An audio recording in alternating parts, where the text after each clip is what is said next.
Okay, we're gonna try this way, because the thing I normally use is, you can't see the calculator. So just a couple things. Some is things people had questions about from yesterday. Other parts is what we're doing today.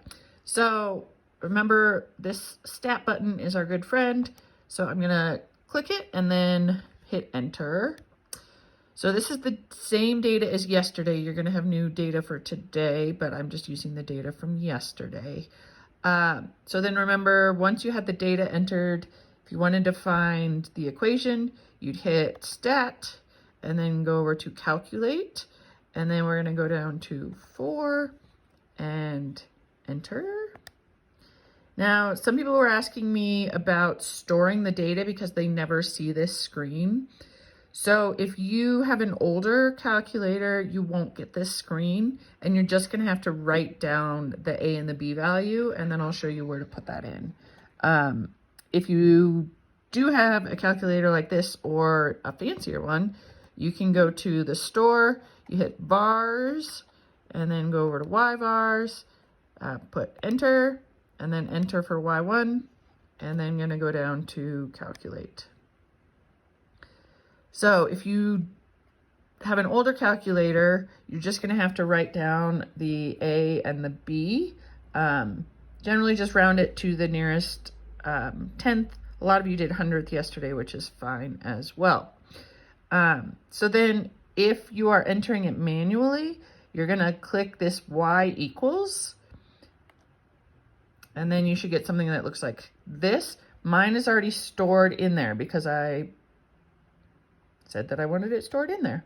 If you cannot do that, then you would just type it in, and you don't have to type everything in. You could just put like 0.53 x plus negative 5.3.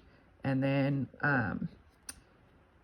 you can hit window, and you generally want these, but you can just get that by hitting this zoom button and hitting 6, which is the standard. So I'm gonna go down to 6 and hit enter, enter, and then it'll graph it. And I didn't turn on the plot, so it doesn't have the points.